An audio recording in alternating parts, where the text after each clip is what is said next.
welcome to the first episode of BDM, also known as Billion Dollar Minds. Alright, today, joining us for BDM or Billion Dollar Minds, I'm your host, Britton, aka Dorse, aka the unprofessional professional. Joining us for conversation is not only an entrepreneur, but also someone who does tech, is probably one of the dopest photographers in the city. I said one of, because I know how this city can be. Facts. Has continuously made moves, not only personally and professionally, but also is someone you should know because she could always direct you to someone who can help you or to different venues that can help you. So joining us today for a conversation is Niece Frazier. Hi. So before we get to all the accolades that I gave, tell us, where you start. Where's the origin of Neicy comes from? So my origin story starts at a hospital in Ohio. Okay, all right. How about I not do that? No, that's hilarious. No, I was always a theater and tech kid. Okay. So if you Google my name, you might see some old articles out of the Beaver County Times where I was in like regional and national computer awards. Okay. So I was doing design and photography and stuff way back then. And then when I got into college, I went to athletic training, was what I went to degree for, but I can't do physics to save my life. A lot of us can't. I am terrible at it. Now wait, I can solve a good calc problem. I can do trigonometry. You put numbers in my face, I can do that. I still don't understand if this train coming left at 50 miles an hour and the other one coming right at 60 miles an hour, at what point would they meet? My brain goes whack. Okay. It's analytically like my brain goes, they shouldn't meet because they should be on opposite sides of the track. Yeah. But where's the crossover?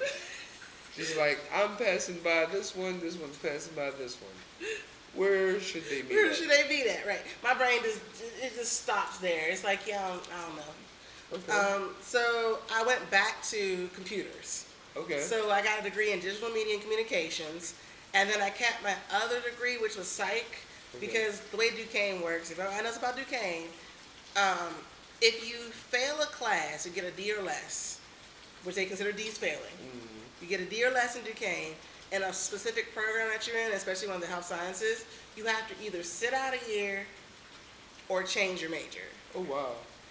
I just went back to computers and went back to design work.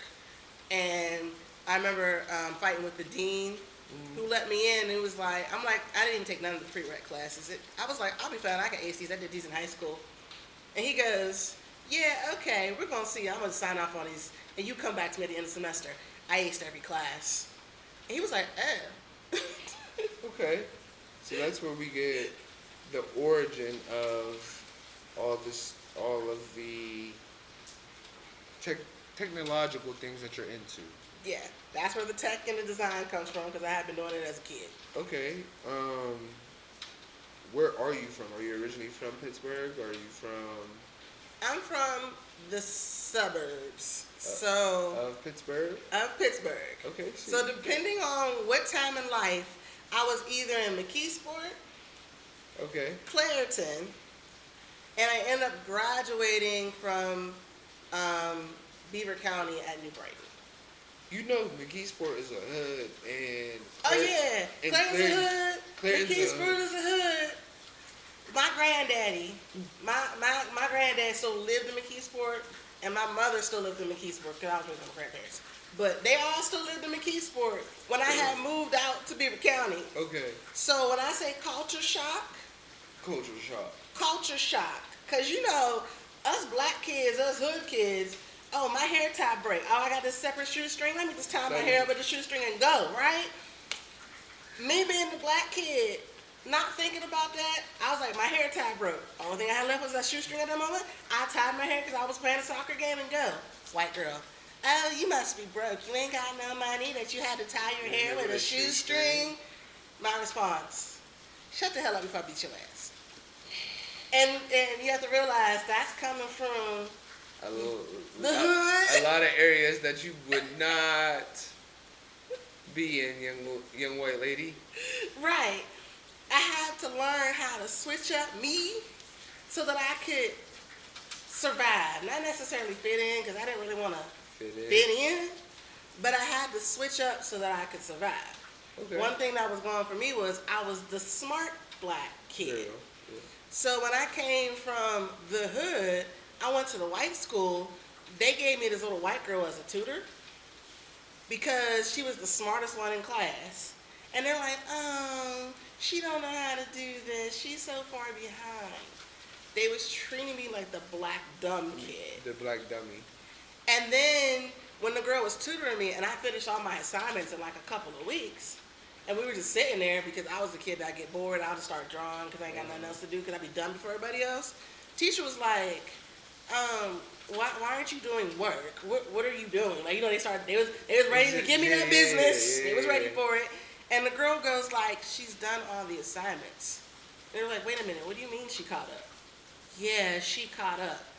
And that's how they found out that I was one of the smartest kids in the class. Because I came in like the middle of the year. So after that, they put me in AP everything for high school.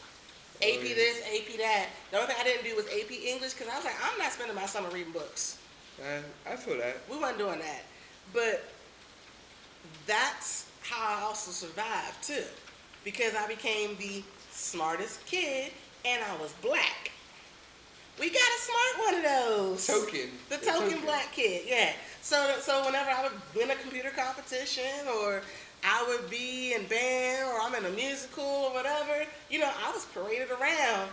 I got told about scholarships that other kids never even knew about. We in the same class. That makes sense. So they pick and choose. They pick and choose. Pick and choose. Okay, so originally from the McKeesport, Clareton area, shipped out to Beaver County. From Beaver County, you went to Duquesne. Mm-hmm. Is there any other schools after Duquesne? No, just Duquesne. I did some like small stuff like Summers and Pitt. Okay. But other than that, it was just Duquesne. And I have to laugh about Duquesne because Duquesne, I did that one on a whim. Okay. Whoa. What? So there was this church member who basically was like, oh, you'll never get into that school, and if you do, you're not going to graduate. Oh, so you're a spiteful person. Yes. I said, bet. It's the only school that I'm going to apply for. And it was the only school that I applied for. And I got in. And yes, I got 2 degrees from Duquesne. You're a Kobe person. You tell me something I can't do, I'm gonna do something. I'm gonna do it just so I can show you that you're wrong. Yes. Okay. Yes. Well, tell us a little bit more about your back. Well, you started to tell us about your background a little bit. Well, tell us a little bit more. Your parents still lived in the hood a little bit. You were out in Beaver County. What about your siblings? So, if you have any siblings. Oh no, I got a bunch of siblings. My biological father, as they say, Papa was a Rolling Stone. So how many kids? How many kids are there? So, for my biological father has 4 that we know of. Okay. That's a question mark. My mother has 4. So if you take me out and only count me as 1 instead of 2, I have, so that's 3 on my biological father's side, 3 on my biological mother's side, and then 1 because my mom remarried by my stepdad. So I have 7 brothers and sisters. Before you, not saying before you, but Technically, excluding you. Yeah, excluding me, there are 7. Okay. I make 8. And are all of them as creative as you, or like some? Everybody's different because I have 2 brothers that are in the military. One is in the Army. One is in the Navy. Okay. I have another brother that did sports, like, because we all did sports in high school. Which I'm not surprised that all the people from my biological father's side, we all did some type of sports. Because I have a scrapbook because my grandma had it at some point and she gave it to me. He was one of those McKeesport high school stars, football stars and all that, like all Hall of Famer and all of that. So his name is actually in the school records. Okay. So he was local famous. Got you. So his name is in the school records. So all of us being in the sports and stuff on that side is not surprising. Okay. On my mom's side, my mom was more like, she was smart. She was always a smart, kind of more creative person. She did more like dance and kind of like singing and theater and stuff like that. So it's not surprised that everybody on my mom's side sings. You know what I mean? They do like, we're all smarter for the most part. So I kind of got a little bit of both sides. So I got the creative, smart side plus the athletic side mix. Okay. Okay. So 7 siblings. McKeesport and Clairton being the origin places, but grew up in Beaver County. I spent my high school only, so about 4 years. Okay. We did Duquesne out of spite, got 2 degrees for it. So tell me, how do we go from there to where we are now with Diva Doll Studios? And like, what gave you the idea to do it? So I was always doing like photography randomly for people, and I was always doing like graphic designs and stuff like that randomly for people. But during the pandemic, there was nothing to do. And all I had was time, money, and a camera. Got you. Because I used to model. So before I became like a full-time photographer, I used to model. But when I broke my leg back in 2015, I couldn't wear heels for a while. We're going to get into that in a moment, but, you know, don't worry about it. So I started doing more photography. So in 2020, like I said, all I had was money, time, and a camera. So me and my bestie, who also, so like you'll hear, I call her the assistant. You know what I mean? Because technically she's my bestie, but she's also my assistant. So friend assistant, best friend assistant. She got a lot of names. Got you.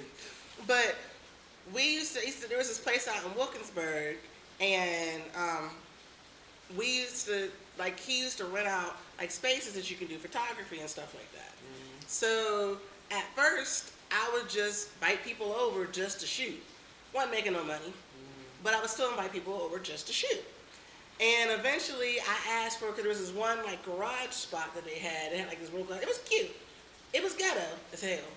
I used to pray to the floors because they were so rickety that they had soft spots. I used to have to put like plywood and carpet over them to make sure that didn't nobody fall through the floor. So, you know, if you was a little bit too big, I'd be like, oh, don't walk over there. Go over here. Too tall, too, yeah. No attacks on the big bags. No attacks. No attacks on the big bags. Yeah. Because I went for the tall guys too. Like if I knew you was more than like 250, whether you guy, girl, whatever, I'd be afraid to sit you too long in that spot because it was soft. Got you. Right? Because me being at that time, I was heavier then, so I was like size 16. And at that point, I was like 240, and I'm rocking the floors like this. You can tell they were going up and down. So I know anybody above me, you might fall through. Because I had my ex at the time, he was 6'3", 365. Boom. He would touch it and go, okay, we're not going to fall through it, but be careful, right? So I ended up making it look real nice. So every time people would come past, because it was in Wilkinsburg, and we would come past like, oh, this is so nice. It was a blessing and a curse. Okay. It was a blessing because, like, it got my hand into running the studio and being more professional and branding and all of that. And that was the start of me thinking about like props and setups and stuff like that. The curse was, like I said, at any point in time, anybody could have fell through the floor. Yeah. And then also, like, it was in the middle of the hood. I mean, my other grandma, not the grandma that raised me, but my other grandma used to live in Wilkinsburg too. So I was very familiar with the area. It's not like I didn't know the area, but you would get the random stuff, like somebody knocking on the door. There was a glass wall, and you would see them. Sometimes I would just see certain people and just lock the door before they got to it. Cause there was one lady, was a tourist. She come in, she just walk in here, especially when I'm doing a shoot with somebody. Hi. Yes, ma'am. How can I help you? You want to buy some meat? No, I don't want to buy no meat. You want to buy some meat? They don't want any meat. Have a nice day. Get out. It was things like that. Yeah. Or sometimes, I had pretty models, and I remember it was so funny because one of my models, she's real pretty, but she had on like this outfit that kind of had like one of those bikinis, and like it like you could see the chocolate cheeks. Let's just be real about it. It was a cute outfit, but she was modeling. Yeah, but she was a model, and it's so funny because the one older guy, he walked past, broke his neck. Walked past again, broke it on the other way. To walk past the third time, I'm like, now I know you ain't forgot that many things to save a lot. No, but it's a nice visual, and I'm gonna keep looking. I just don't want to stay in here and look like a creep. Right. So I'm gonna keep walking by. Keep walking by. Tied his shoe accidentally. Now I know your shoe ain't getting tied that many times, sir. Okay. So I was there, and I had no plan on like leaving there. Right. But the landlord decided he wanted to turn it into a cafe. Now I had been paying him via just like Cash App every month on time. Paid him via Cash App. He would randomly send me like an invoice or whatever, but I never looked at it because he was paying me I was paying him Cash App every month. And if he really needed something, he would text me and say, "Hey, I need such and such coming in, or I'm going to do that," right? Mm-hmm. So it just so happened that I happened to look at the invoice because I couldn't remember if I had paid him or not. I'm pretty sure I did, right, but I couldn't remember the invoice. And yes, I had paid him, but I had this invoice that he had just sent, and it was the end of November, talking about, "Oh, I need you out by January 1st. In the middle of peak Christmas season, I lost about 2 G's because you gotta start packing everything up. I had to pack everything up. I had to pay people to help me pack.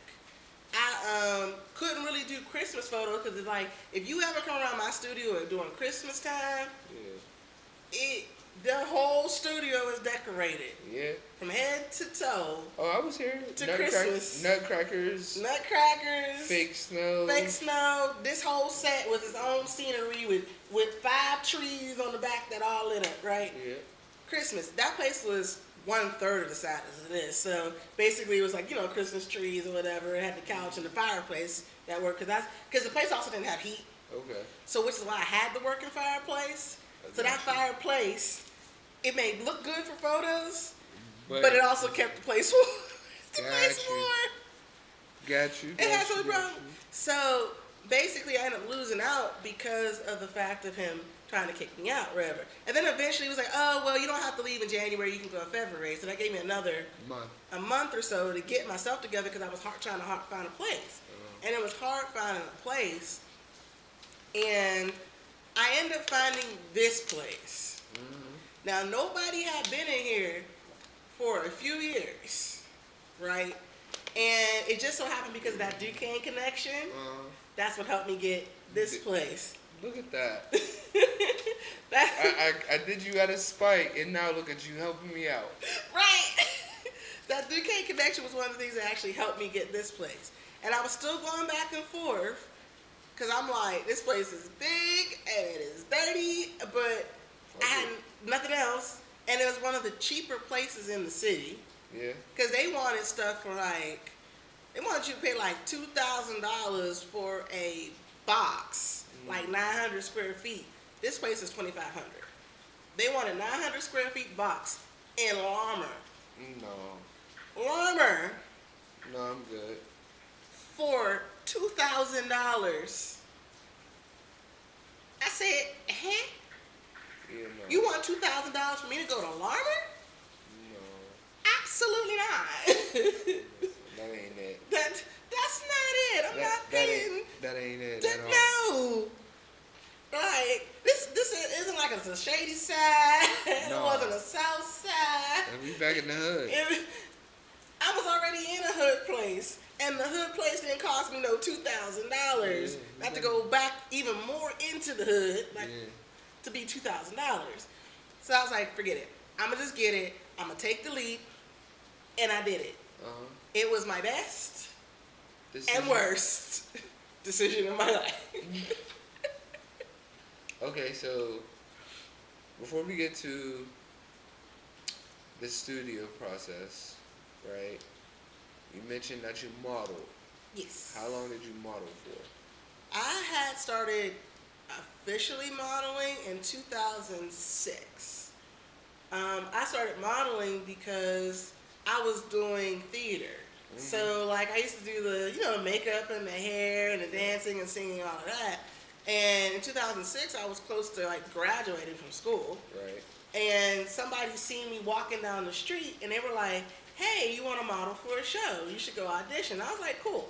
So I actually auditioned. My first show was actually a pit show for one of the, I forget the name of the designer, but it was for a pit show because the designer had seen me walk down the street. And that was my very first show, was the pit ASO show. Okay. So the Caribbean show for them. And with my first show, I actually have somewhere I have it on it's either my Instagram or Facebook, where the designer that I walked for from California actually posted me on their Instagram. So it got published a couple different places because it was a designer out of Cali that had came in that I had walked for. That is dope. So if I'm doing the math correctly, you said 06. You got into a car accident in 2015. Yeah. Which sidelined you from modeling. It did, for a good minute. Do you, so 2 questions. Do you ever plan on or think about getting back into modeling? And tell us a little bit about the car accident and how it has changed the way you have maneuvered for the last, what is it, 2025 now? Decade. Decade. So I actually do still model sometimes. Okay. I tell people I'm retired, although I can get on the runway with my 6-inch heels and walk. Okay. So like I just did one recently because I'm working on a brand with one of my friends. He owns a brand called Fashion Royale, so I've been working with him for like his show, and because I'm also a photographer, I've been doing like some of his branding shoots and things like that. But the funny part about that is also because I model, like if a model don't show up, then I randomly become the model. And I have to show, I set up the settings and I have to show him how to use my camera in between stuff. So I do come out every now and then. Like this year, I hadn't walked in a show probably about maybe 5-6 years. And I did the Fashion Royale show this year, and I did the CMU show. And I wasn't supposed to do the CMU show. I was going with Friend Assistant, okay?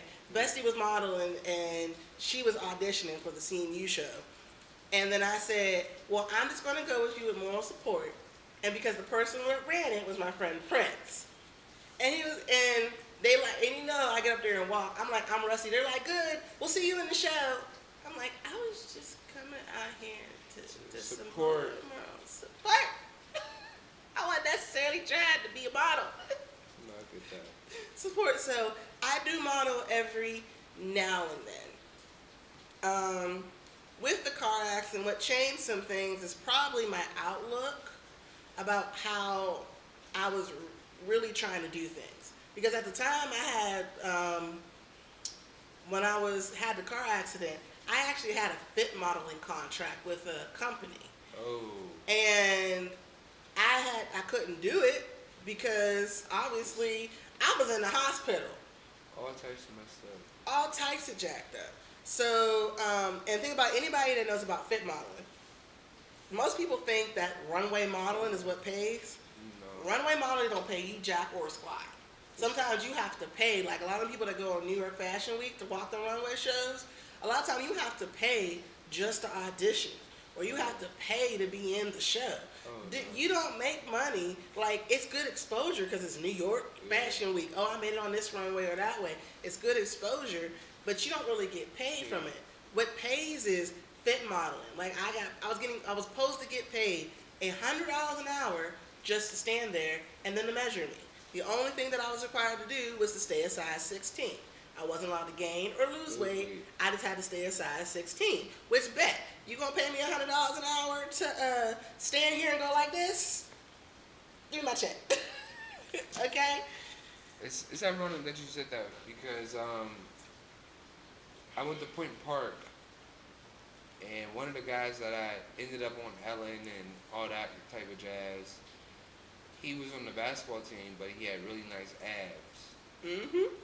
He literally got a modeling contract off a loading up picture of his abs. Yep. And he's been out in LA ever since. Yep, that's how it works. So, like the fit modeling, like he did a Calvin Klein shoot, stuff like that in his underwear, blah, blah, blah. So it's like to hear you say you were a fit model and then car accident sidelined you kind of sucks. It does. Because, man, you probably would have made a lot more money that way. Fit model and commercial model, like the commercial model contracts, you see like people at Target and all those other places, like people like don't want to be a Macy's models, but Macy's models get paid. Yeah. The mannequin, the broke people that you see with no head on them in front of the picture when you go on like Macy's, JC Penney's, and all of that. Yeah, they making about $100 an hour in the background somewhere, right? Because they're not necessarily that runway. You would think. You might have the body for it, but not the face. Right, but for catalog modeling, you don't really need the face. You just need the shape. You just need to look good in the clothes. Yeah. Now, if you have a face, you might be put in like a Torrid or actual Macy's ad or a Target ad or, for example, Abercrombie. Yeah. I know somebody who. Is that company even still around anymore? Abercrombie and Fitch. I think are they still? They might be small niche. They were around the longest. It could be closed. I haven't checked. I used to know Abercrombie and Fitch model. He was on the bag. Okay. It was funny because you can't see his face, but he had real nice abs. You knew exactly. Oh, I know that nigga. I know. I seen them abs before. I knew it. It was funny because me and him would talk about it one day because we was both auditioning for a show because we was going down to Atlanta, and it was so funny because I was like, "Oh, there go your bag." Okay. Yo, this might be one of the funniest episodes that I've had. Well, it's my first episode ever, but this is definitely going in my top of funny episodes of all time. So, no fit modeling. You then graduated from Duquesne. Someone who has been an entrepreneur in different eras, whether it's the 90s, early 2000s, mid 2000s, and now. You spoke about how you were a model. Can you tell us how the car accident has affected you in the last decade and why it was so important to start the studio? I switched up the question, I know. I'm about to say, well, I'm like, wait a minute. I switched up the question, I know. But take two. I was in high school in the 90s, in middle school in the 90s. But you've always been with computers. That is true, yes. So you've been around technology. Yeah, I've been technology, yeah. You know what I'm saying? We've talked about how you've had an entrepreneurial spirit for a while now, and it really kicked in during the 2020s. But to be a model, that takes a lot and is entrepreneurial in itself. So being someone who's been an entrepreneur since the early 2000s, 90s, 2000s, early 10s, to now but you did modeling from '06 to 15. We're a decade removed from that. Like, how has that injury or event been affecting everything for the last decade? Yeah, so the first thing about that event was it made me sit down because I was always on the go because I was a model and modeling was my everyday. On top of that, I was working, still trying to finish school and all of that, right? It's because I had to stop school. I was supposed to graduate in '07. Mm-hmm. I stopped school because I had to finish working to pay the school back because of the fact that the government likes to change laws and I couldn't claim as an independent person. Now they don't have this law. Thank God that they changed the law back so kids don't have to fall in my predicament. Yeah. Because I'm sorry, but telling a kid, oh, you got to claim a parent that you ain't seen since you was probably a baby, that somebody told you happened to just look at you from the back of the church when you was 5 years old. Mm-hmm. But I got to go find where they at and get their income. And because I couldn't find where they at to get the income, I'm withholding money that I could be using. Yo, that'd be the worst. That'd be the worst. But I digress.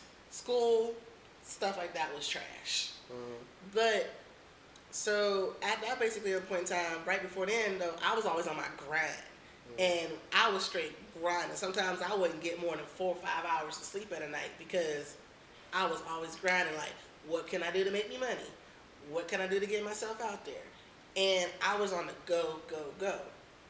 When 2015 hit and I had the car accident, I was just forced to stop. Right. Like, life said, no, you're going to sit down. Because, I mean, when you get in an accident like that, that basically you come out of it with a concussion, broke my fib, tibial plateau, bruised all the nerves in my shoulder, my stomach, my arms. I had a really bad concussion to the point of, most people don't know this, but there's this thing called like crystals or something in your head that if they get out of alignment, it causes you to have like vertigo and shit. Yes. And I had that, and it was funny because my mother didn't realize, I told her I have something called, I have an eye condition. Most people have it. It's called amblyopia, which is the lazy eye, right? Mm-hmm. I don't have a lazy eye. I have exotropia. Mm-hmm. Exotropia is your eyes they split, they can go sit this way, or they can be straight and normal. Mm-hmm. So it's not like a lazy eye. Most people lazy eye, it's one eye that the brain just lets go this. Exotropia is a whole different animal. And I remember telling my mother, like, I have exotropia. And she was like, yeah, whatever. When I had the car accident, because my grandparents weren't around no more. You know, they raised me my entire life. So they knew when something was wrong, right? Right. So they had just died. My grandmother had just died the year before. Mm-hmm. My car accident was on the day of her funeral the year before. It's funny that I died and came back. They said she probably saved you. So everybody always says that. Your grandma was like, no, not your time yet. Yeah. I tell people there's a story about it, and I have to tell you the story about that. Okay. Because I remember, one thing I remember was I was in like, I call it the heavenly transportation system. And when I got there, it's real pretty. It's all these like bright lights and stuff. But then there's like, and then my granddad had got me in a car, and it was a guy named Amit or whatever. And, you know what I mean, he was driving me in the car, and he said, you know, you can stay, and this is where you can stay at. And it looked like this real pretty, like, you know, heavenly high-rise or whatever, right? But then I was like, no, I don't think so. I want to go back, right?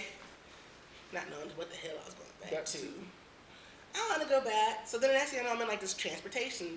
You know, I leave my granddad and this Amit guy, who's like a, you know, like, think of him as not a travel agent, a real estate agent that's showing you where you're going to go in the afterlife, right?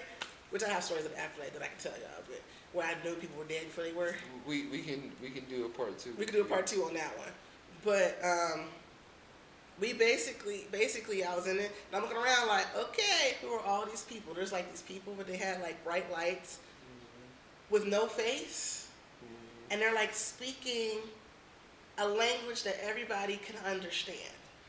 So I'm hearing somebody else's language over here, and they're speaking like I guess I'm gonna call it an angel because I don't know what else to call it. Right. The angel is speaking to them in their language. This person over here, the angel is speaking their language. You looking at there's all walks of life of people: black, white, Asian. You know what I mean? Turbans, no turbans, like Right. all these people is up there, and it was like, well, it's not your time yet. They went like this, and all I remember was falling and going, and I breathed so hard. I guess when I came back, that the nurses ran out of the room. Okay. And it was like, she's awake, because I told you I had died. They had to give me CPR. They had one of them red bracelets on. Yeah, they had to resuscitate me. So I was out. So when I came back, and that nurse was like, because I breathed so hard, like, now for me, I'm like, y'all don't understand. I just fell out the sky. I just fell out the sky. This sky that y'all did, look, y'all don't know. Y'all know. I just fell out the sky. Of course, you know what I mean? All the life is coming back into my body, right? And the nurse heard it, and I guess it must have scared her too, because I came back, and like she ran out, and then like, you know, some doctors and stuff came in just to check, make sure everything. It was like, okay, well, you're back. Where you are? Do you know where you're at? No. I can't see. It was when I couldn't see because I didn't have my glasses on. Right. But I was out for so long, my eyes was also trying to wake back up and calibrate. And adjust. And because I had that issue with the crystal things in my head, I was having a hard time seeing, especially with my exotropia. Because when I said my eyes see independent, it was just because they focus weird. Like especially when this eye would shut off. Like if I had something blocking this eye, like I had. One of my contacts fell out, and I really couldn't see out this eye. It's like my brain just turned this eye off, and I was fine looking at one eye. Oh, wow. That's just how my exotropia works. It could be either eye. Okay. So, but at that point, my brain was confused. It's like, I don't know what to focus on, what, trying to come back. So, it made me, that whole experience, though, of not being able to walk, having to let other people help me, how to let other people drive me around. I was Miss Independent, did whatever she wants. Just was, I was gone. It made me actually sit down and really think. Because I had nothing but time, because I couldn't go nowhere, couldn't do anything. The only thing I had focus on was like, they told me based on my injuries and how bad they were, because like I said, I broke tib, fib, tibial plateau, shattered my ankle. Right. I had an open fracture. Oh, shit. I had an open fracture. Yeah. So I shouldn't be able to walk now, let alone wear heels on a runway show. Yeah. Shouldn't be stepping at all. Like, I step, stroll, and do all that. I shouldn't be none of that, because per the doctors, when they had talked to my mom at the time I had an accident, they told her they wasn't sure if I was going to live because I was gone at one point. They wasn't sure if I did live, what kind of brain function I was having, because I had that bad of a concussion. Mm-hmm. They also said if she makes it past that, we're not even sure she's going to walk properly. Right. So I remember being in the hospital, they're like, well, you're going to be here a while. I said, I bet you I'm out of here by the end of the month. I was not. I was not going to be. No, you wasn't keeping me here. I won't be here in the first place. I'm mad about this shit. So. I completely understand the feeling, believe me. I was mad. So I was like, oh no, I'm getting out of here. So they end up, and I tell people, the craziest thing I've ever seen happen was I'm in the hospital, and like 5 white guys with clipboards and really nice suits.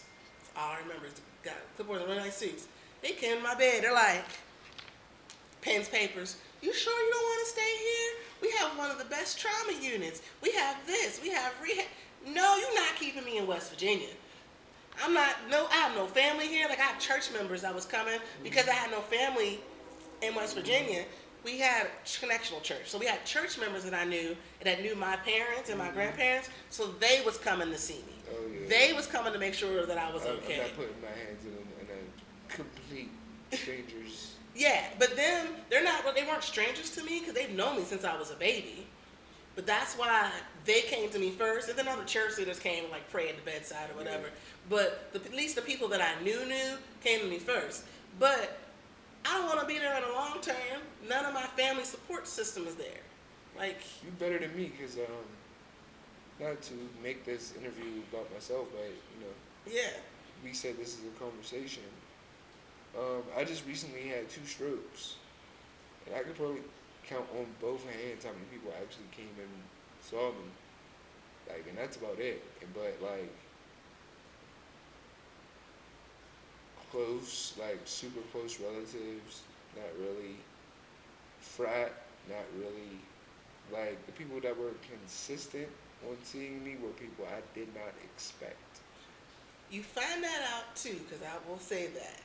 You find out who is in your corner and who isn't when you get into a situation like that.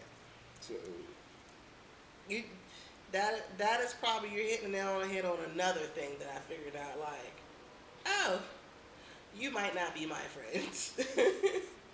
you didn't even answer my call. Oh, yeah, I don't know you no more, right? You find out who is in your corner and who isn't. Because there are some people that may not be consistent.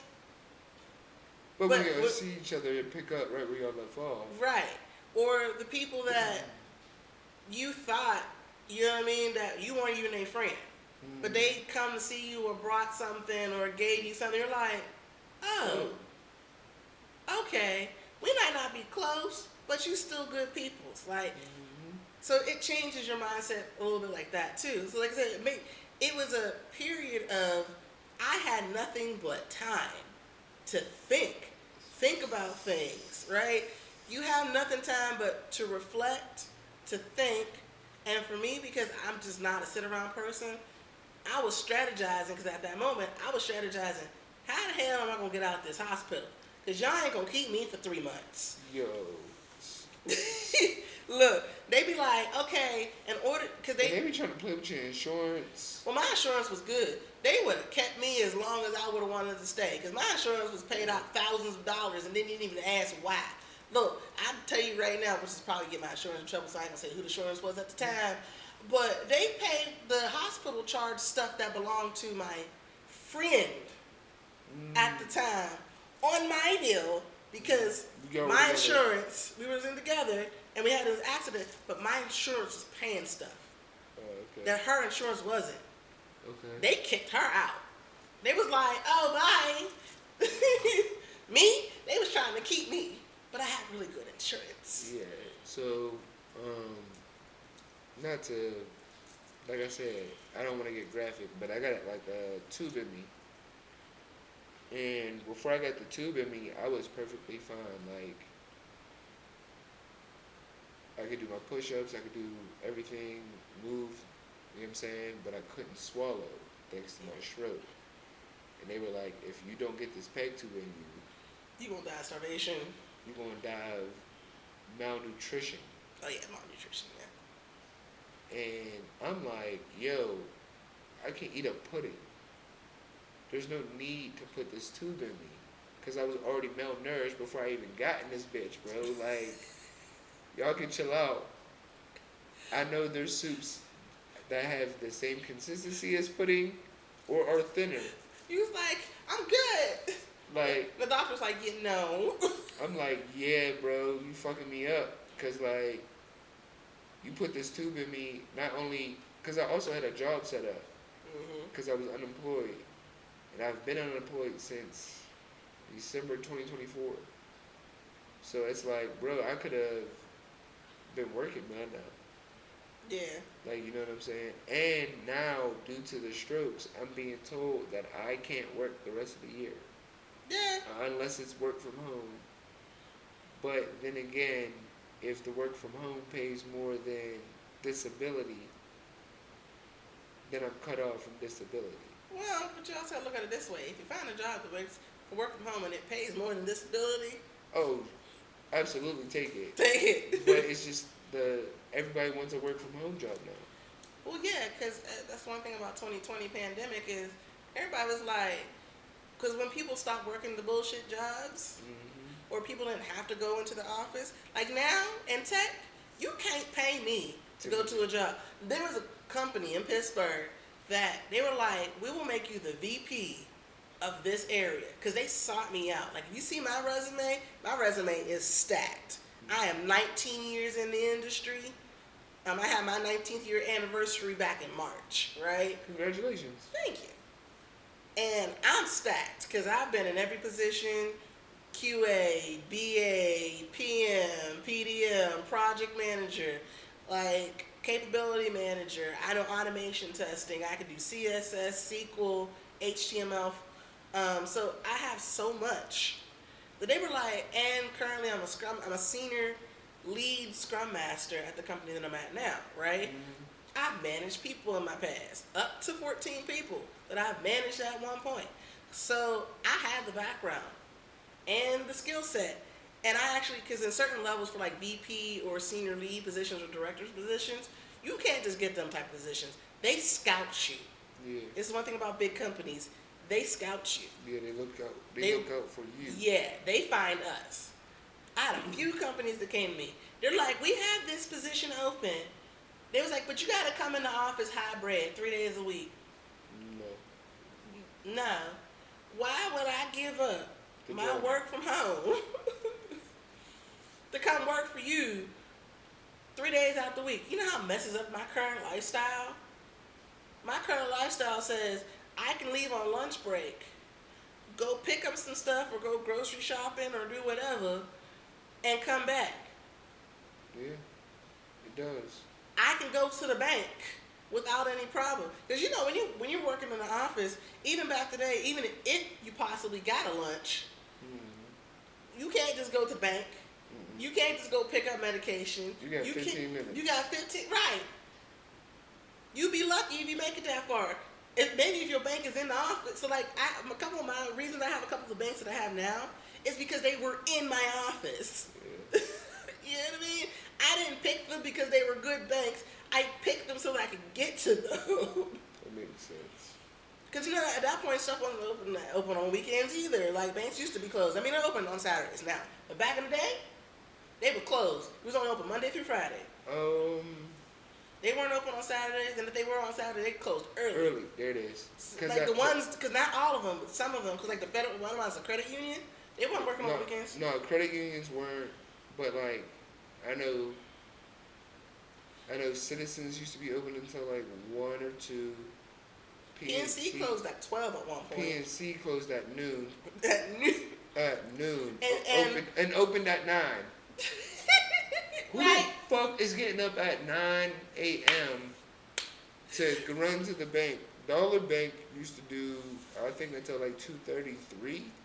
And the only reason why I know that is because my mom used to work at Dollar Bank. Yeah, but depending on which branch it was, I didn't have Dollar Bank, I had PNC. But depending on the branch it was, sometimes it was 9, sometimes it was 10.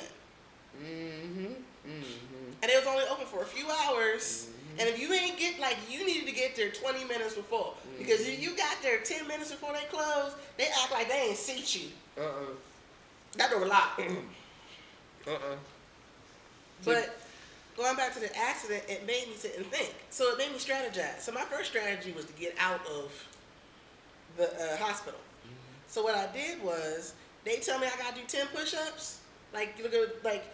Push-ups were different because my leg was broken. I had this big long thing on because I had one of them knee brace thingies, but then I had a boot on the knee brace. So basically, you just mechanical woman. I was mechanical leg, because that thing came up to my hip because I had the brace thing and then they had to turn or whatever, and then I had the boot and it was cast for a minute. It went from the cast to the boot. Yeah, so I was jacked, but I had to learn how to move with it, right? I would say that was probably the most flexible I was ever in my life because I had to learn to move around with this big old boot thing, right? Trying to push the leg over here. So, but they would be like, you gotta do 10. I'm like, all right, 20.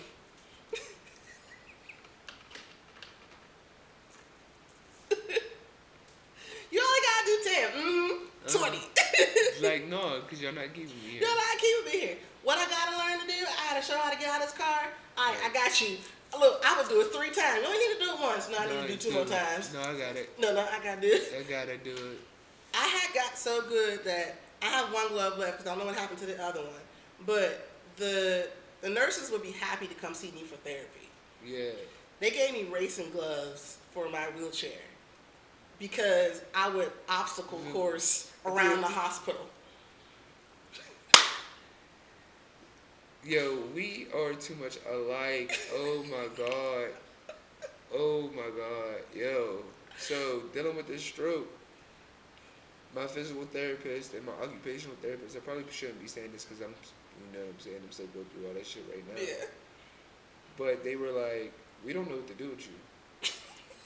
Because, like, mentally and emotionally, like, not mentally, you're all there. Physically, you're all there. The only thing that you can't do is swallow. Mm-hmm. And I'm like, well, y'all give me an hour and a half of physical therapy and an hour and a half of occupational therapy. Where the fuck is my speech at? I had a speech pathologist too, so I understand the speech. So I'm like, y'all could have gave me a speech pathologist for an hour and a half instead of trying to make me eat all these different consistencies in a half hour, knowing that my swallowing is fucked up. Well, I will say there's 2 things with that though. I think they did that at first because they had to figure out which things would work and how bad it, like, because like my first probably like week or so once I got into rehab was like there were a lot of things that that you would think about if you hear it now that like, didn't make sense because you knew my leg was broke, but it helped them assess what I could do and what I couldn't do and then how to go from there. Like, because like for example, I had a speech language pathologist for a minute because when I first came out of the accident, my voice now is not like it was before I went to the accident. Okay. It's higher pitched now. Mine is lower. Mine went up, yours went down. Oh, mine went lower. So mine went up, and like when I first came out, I sounded like a baby. Like I sounded like I regressed to an 8-year-old, like little kids super high, Yeah. like Oh my god. I was and every time I would talk, I was annoying myself. Yo. I'm like, what is this? What is this? At the time, they weren't telling me about how bad my concussion was. That concussion really fucked you up. Oh, it fucked me up in a lot of ways, even till now. And I explained to some people how it still affects me now. But if you see me and talk to me, you wouldn't know it. Yeah. Because at this point, I'm 10 years out, but I've also kind of it's like my brain retrained itself a little bit to process properly. Okay. So like, I sounded like a baby. So they literally gave me all these tests to test my memory, my motor skills, competency tests, like 1 + 1 is 2, 2 + 3. Can you say this word? Mm-hmm. I would say the word. It would said properly. Mm-hmm. It just sounded crazy. But it was said properly. I completely understand that. Yeah, so they realized like, okay, all her mental capabilities are there. She hasn't lost her intellect, so she's still good there. Mm-hmm. What is affected was my language output. Like specific words, speech, sound, like how I sounded, right? Mm-hmm. That's what affected me from the accident. Mm-hmm. So like, if you would give me a memory test, I could remember the things, right?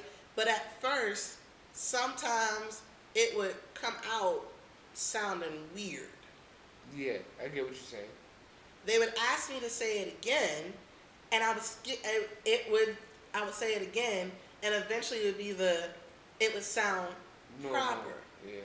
So what it was is, they was like, because I remember them telling my mom, because they happened to be there, and she was there, and she was like, and I was listening, they were like, well, there's nothing wrong with her intellect. There's nothing wrong with cognitively, she's fine. They was like that with the concussions, it's going to give some delays in her speech, but it's not. Yeah. There's nothing wrong with my speech per se. Like, Right. you know what I mean? So they were like, over time, things will get better. So post accident now, like, and going back to the test where I told you about my mom didn't realize I had an exotropia until she seen it, they actually used me as a case study. Really? Because there's not too many people in the world who have that exotropia like I do. It's not that it's rare, it's uncommon. Really uncommon. And that was the one thing I always wanted to ask about, but I didn't know how to without it being disrespectful. So now that you brought it up, it's like, what is that condition? Like, what is that condition outside of the eyes doing whatever the fuck they want to do? But like, what causes that? Is that like a neurological thing? Is that a nerve thing? Is that The way that have you always had it, or did it start from the accident? I've always had it. Okay. So the way, and I actually had to go into eye therapy after the accident because it got worse. Okay. So like if I make it a point to focus on you, my eyes will look normal, and you don't see nothing wrong. So what it is the way that the eye therapist talked about it was, as a kid, something happened, and that caused me not to be able to, like, something happened where I couldn't see on one side, and it needed to shut it off, right? Mm-hmm. But the brain doesn't ignore the one side. It's just out of necessity. It says, okay, I can't see over here right now. So I'm going to look on this side. But then the brain, because I'm smart, and they said it happens a lot of when you're one of them smarter people. They see this condition a lot in smarter kids and smarter people. The brain doesn't ignore that eye. Like in the amblyopia or lazy eye, it ignores it. Mine, it doesn't. My brain sees both eyes independently. And it literally acts as if the right can see like the door, while the left can see like niggas partying in front of you. Yes. And it's okay. So when I'm focused on things, it looks normal when I'm focused, because I'm focusing on something. Now if I'm tired, my eyes, but I don't care. It gonna do what it want, because I'm tired, right? But for example, I could be looking at somebody straight like this, and my eyes look perfectly fine. Let a bang happen. I could still be looking this way, and this eye will go whoop. Like, what happened over there? That makes sense. So you low key got a superpower. BDM, or $1 Billion Minds, take 3. So we just established that you have the superpower. Tell me a little bit about your dating experience in Pittsburgh and what you think about the dating pool, if you want to. If you don't, we can always move on to a different. We can end this on a very intellectual question. And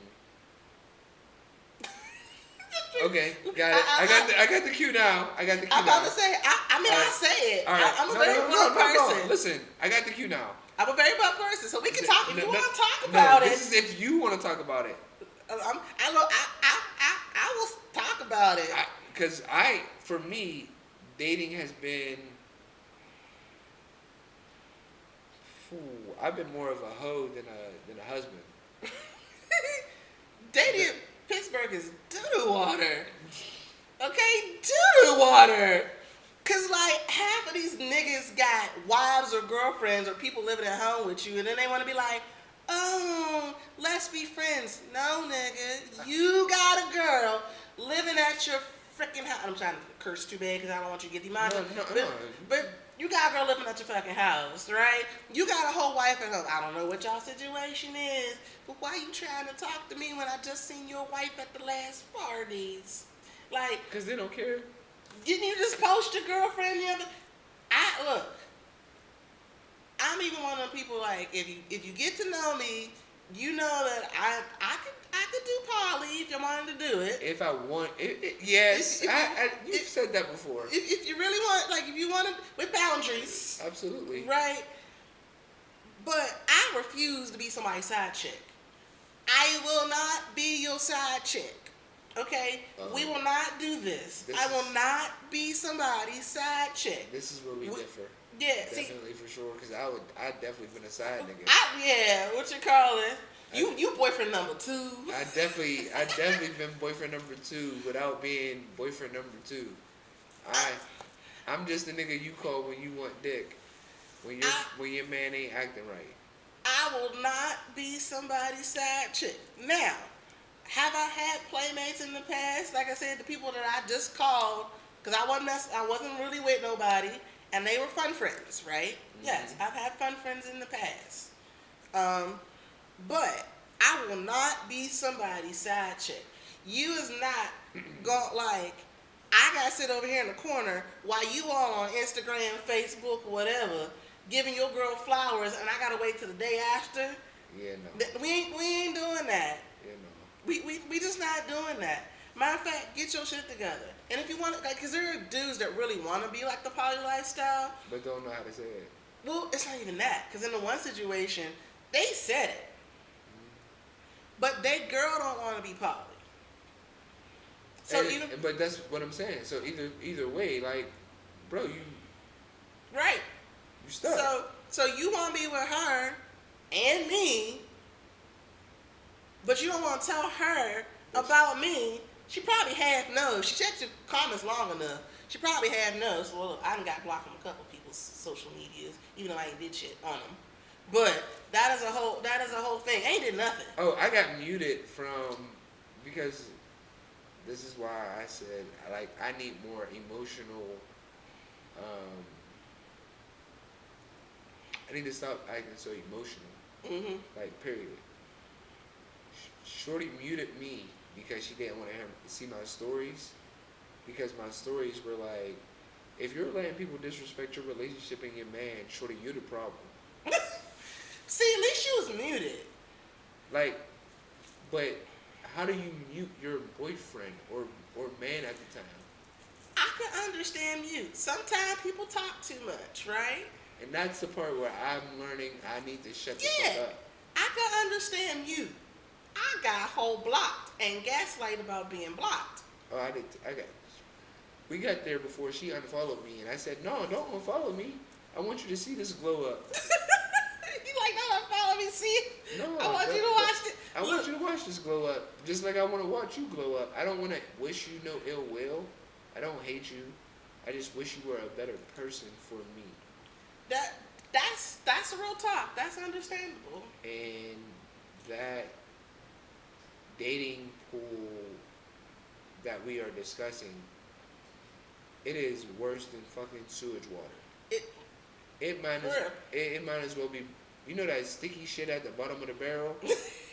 Yeah. You might as well say the pool is filled with oil and oil and tar.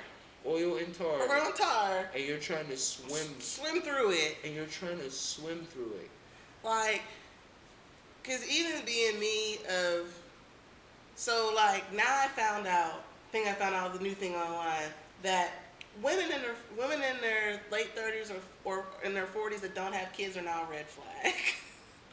No, y'all not red flags. What it is, no. So for me, y'all not red flags. Y'all are more either. I break it down in 3 categories. Either y'all are too focused on what y'all are trying to do. Y'all have either lived in fear so long or survival mode that when true love comes, y'all run from it. Or y'all think y'all accolades are who y'all are. And y'all accolades, you having a master's degree doesn't tell me how you'll be when we have a real disagreement. Yeah. No, I understand that. Like, I understand people's perspective on that. like for example, but in like my case, right? I don't have kids, not because I said I just truly didn't want them. I'm not raising kids without another parent. But that's different though. Yeah, That's but finding that's finding a life partner. yeah, and that's and you just swam through oil and tar. right. And the crazy part about it is, like, I had an argument with somebody online, and he goes, I mean, y'all women that don't have kids, it's just because y'all don't know how to love somebody more than yourself. And I'm like, that's not the case. I will fight for one of my nieces and nephews But harder than somebody else. but honestly, that is the case in most cases though. That's why I'm saying, like, if you don't, damn, I'm trying to say this without like Sounding rude as hell. without sounding rude as hell, but also not shitting on her. Like, you know what I mean? Yeah. Because she doesn't deserve it. Well, she does deserve it, but she doesn't deserve it. Regardless of how she treated me, like, still gotta give her respect. Right. And that's something that I've had to learn through my therapy and things of that nature.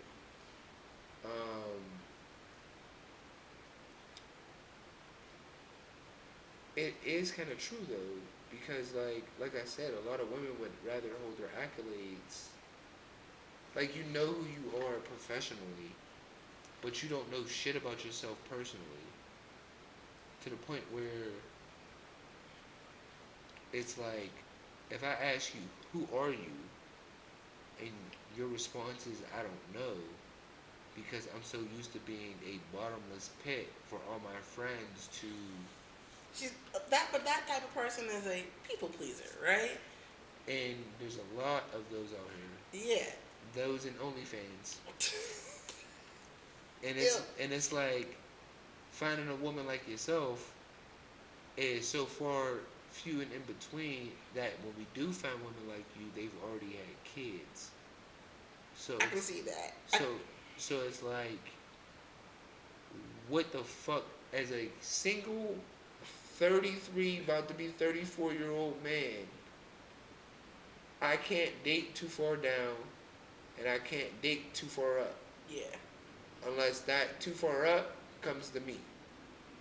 That makes sense. You see what I'm saying? That makes it, yeah. But either way, I'm dealing with whatever you haven't dealt with.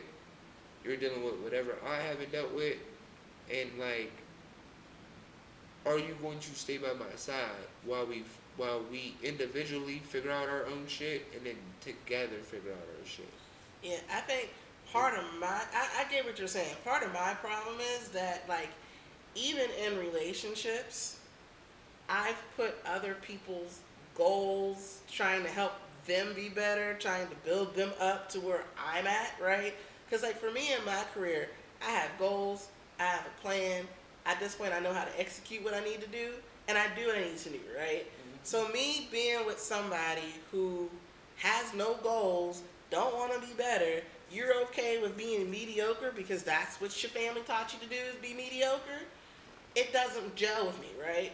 So then I had the problem of, and like I said, this is a past position, I had the problem of, like, I'm just trying to help you be better. You asked for my help, I help you, but because my help was better than what you wanted it to be, right? Because you work with me, you got higher grade in school.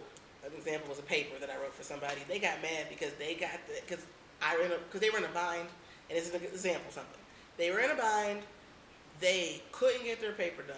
Me being the smarty pants that I am, I was like, just give it to me. You got 48 hours. I wrote the whole 15-page paper in one night. They got the paper back. They redid it in their voice, turned the paper in, got an A, and the answer, and the teacher said it was one of the best papers they ever wrote. They was mad at me. They got mad at me. I was like, oh, we got an A. It was like, no, you got an A. No, bitch, we did this together. All I did was lay the groundwork for you. You put some of the shit in your own words. Bitch, this is a we. But them, because of how they were self-feeling, yeah. You know what I mean? Me helping them, didn't feel like help, even though they needed the help. It was, no, that's you. Or I say, you should be able to catch this. Like, no, the answer would be, no, you can do that, right? So, and they were always, and it gets to a point where, like, I was always looking out for people, and they weren't looking out for me. And that's, you know, the craziest shit that you just said. Now, apply that to a relationship. I was in a relationship. No, I'm saying, but apply everything you just said to that paper, but like add that to a relationship. So like, I'm horrible with my finances. Shorty, you preach financial literacy. Come take this shit over. Just like. But that's kind of how I was. Just come take this shit over. Help me. Because I want to be on the same level as you. I might make double than less than what you make, but if you teach me how to use this right, I can go on 5 trips with you. I can go to concerts with you. I can do the things that you want to do together. Instead of you just sending me an article telling me to read it and then apply it. But people have to be willing to want to do that. And that's the problem. Because a lot of people will find people like me, but I don't want to be your mother, right? I don't want a mother either. I just want a partner. Right. But I don't want to be a mother, right? Mm-hmm. So when it gets to a point of like, and I'm going to use the last scenario because of, like, I have other scenarios that I can use, but I'm going to use the last scenario because it was the longest one that I was in, right? There was one that was about 2 years less than that, but it was still almost a decade. Okay. And in this scenario, like, for example, I always made sure they were taken care of. And one example was we were at a trip, and because I was on staff, their hotel was paid for because they were with me, right? Because I'm on staff. Their meals were taken care of because I was on staff. I made sure that they had their meals. I'm like, you hungry, babe? I got you. We had, because we were getting catered food in, I'd take a box lunch of catered food, take it to them because I knew they were in the meetings that they were in because we were all in the same conference. I made sure that they were taken care of from beginning to end. You had a place to stay. You didn't have to worry about nothing. The only thing you had to worry about was getting your flight up there and getting your flight back. But you knew that was reimbursed because of who we were conference with, right? Do you just want to get married now? Now. Do you want to just get married right now? We can go right down to the courthouse. Now. You can go right down to the courthouse. Now. And just sign the papers. Now. You see what I'm saying? I see what you're saying. But what ended up happening was, so when everything was over, right, they decided to go hang with their family to my favorite restaurant. Anybody knows that I love going to Hard Rock cafes because I go to every Hard Rock cafe in every city that we're in. Okay. And every state that I go to, I go to at least one, try to go on. Every time I go to a different state, I try to go to Hard Rock Cafe, and I collect the glasses from the Hard Rock, and I have them in my cabinet. A couple of them got stolen from a couple people that came to my house. As soon as I leave Pittsburgh, I'm a Waffle House nigga. See, you're Waffle House. I'm Hard Rock Cafe. I collect my glasses. Oh, I'm a Waffle House nigga, yo. Crazy part about it is they didn't even call to check on me to see if I was okay after I had took care of them for an entire week. No. Didn't call, check on me to see if it was okay. I had to call them and say, hey, what are you doing? Like, I'm finally done with all the work. You know, we want to hang out before I have to get my flight later on tonight because I'm going to leave until like 1 o'clock in the morning. I'm like, what do you want to do? They say, oh, well, I'm with my family at Hard Rock Cafe. Bitch, what? Did you not want to call me and tell me because I've been looking for you? And they was like, oh, well, I just didn't think about it. I figured that you was just busy. Bitch, what?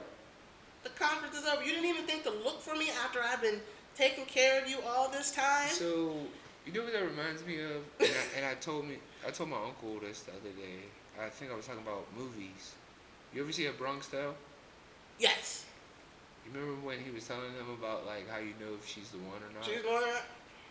open the door for her, let her get in, and if she'll reach Oh, over, she's over. if she reaches over and open your door, She's the one. she's the one because you found someone who's a fucking teammate.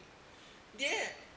You found a teammate. You found someone who cares about you just as much and doesn't want to see you have to put in the extra work. Right. I'm like, I've always been the person been like, hey, I got your back. Just have mine. Just have mine. Okay, I know that, like, and it's a scenario of a person that I'm not going to explain, but, like, okay, you needed something that I know that I had and I wasn't using right now. Here. I don't want you to be stuck in a bad state. I'm going to give you, that's for friends. Yeah. That's not even a boyfriend. Yeah. That's for friends. I will help friends that are in need, right? Yes. And because I've been one of those friends. I've been one of those friends, so I gotta acknowledge that. But fair exchange ain't robbery. yeah, so as a boyfriend, like when I had a boyfriend, I want that same, you know what I mean? That same. Are we going balls to the wall till these wheels fall off? Right. Like we ride on the rim? What's up? Yeah, so then it's kind of like, and that was just one of many examples. That one was probably the most depressing one because I ended up eating by myself. Oh, yes. In the hotel restaurant, sitting at a table with eating just by myself, and some random person happened to come over and was like, well, I'm by myself. You want to eat together? Sure. Eating with some random person, which is funny because I never told the rest of that story. I just only talked about me eating by myself at the restaurant, at the bar, and some random person came over and was like, well, they was like, do you mind if I sit here? I was like, no, I'm by myself. They was like, yeah, well, we're by myself too. Having like a random conversation with this guy, white guy that I didn't even know, right? Mm-hmm. He was from out of town. I was from out of town. You know what I mean? It was one of those. Just moment. It's like a moment in the airport. Yeah, but I was so mad and so upset. Like, because once I was over, I got my food and I went back to my hotel and I was packing up. They show back up probably about an hour or two before I had to leave for my flight. Oh, I'm sorry, I didn't think about it. You never think about me or that's the problem. So like for my relationship, she was like, I was being considerate by not telling you about the trip because I know you can't afford it. And it's like, so you're making decisions for me and my finances without ever giving me a chance to see if I can make something shake. And that's not the way I want to be thought about as a partner. I don't want to be thought about as a hindrance. That makes sense. You know what I mean? Yeah, because I understand your point of view on that one because you don't want to think of it as a hindrance. But I'm going to give you a different point of view that I got from one of my other guy friends. One of my friends out of somebody I met randomly. He doesn't live here. He lives actually in Texas. And I was telling him about my plight and some of the things that had happened, right? Mm-hmm. And I was telling him about how the things that I did and how I did it for him. And I remember him saying to me, he told me that I was doing too much. He said, because for some men, you being that helpful or telling them this stuff or, you know what I mean? It feels like you're being emasculating to them, right? Because, but I'm giving you the opposite. I get it. But yeah, I get it. But to me, that's. So you're the opposite of that. Like, you know what I mean? You're the opposite of that coin. It's so much no. It's not. It's not that I'm the opposite of that coin. I'm on that same coin. Don't get me wrong. I've been both sides. What I've come to learn is that that's more ego than actually love. That makes sense. Yeah, no, that makes sense. You feel what I'm saying? Yeah. That's my ego not willing to accept the fact that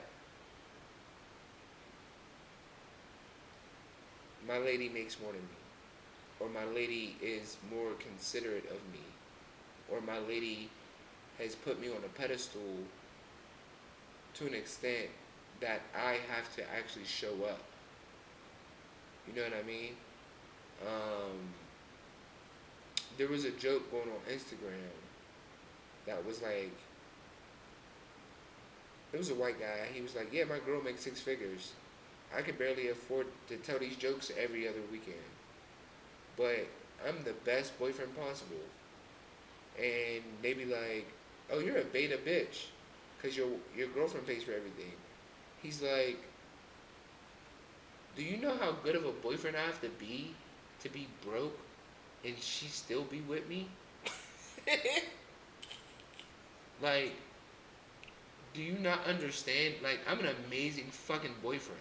Like, bitch, I'm broke, and my girl makes well over 6 figures, and she still chooses me. So, I've been on both sides of those coins, right? The part where I couldn't handle it was when I let my ego charge. Yeah. The other part, and the majority of the part that I tried to stay in was we're a we're a team. You and I are not enemies. The the issue is, and if you and I can come to an understanding of how to operate when these issues arise, then we'll be so much better. Yeah, it's not. It has to be for everybody, both man and woman, that give or take. Because Mm-hmm. I'm one of those girls, and I ain't gonna lie about it. I'm one of those girls that make the 6 figures, right? I do what I want. I go where I want. I buy what I want because I am a single cat lady right now, But right? if your man comes to you with an issue, you aren't quick to dole out money to solve it. Depending on what the issue is.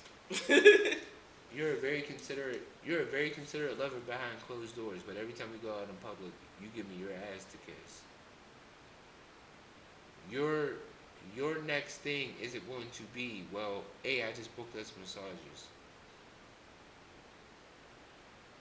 Your next thing is going to be, okay, let me go back, reflect on this real quick, and then come back and have this conversation. What do you mean I treat you better behind closed doors, but in public I give you my ass to kiss? What do you mean by that? Yeah. You see what I'm saying? Yeah. You're gonna try to get to the root of the problem, and if you get upset, you're not gonna shut down, punch holes in walls, punch the floor. You're gonna be like, look, I need some time to figure this out. Can you give me 20, 30 minutes?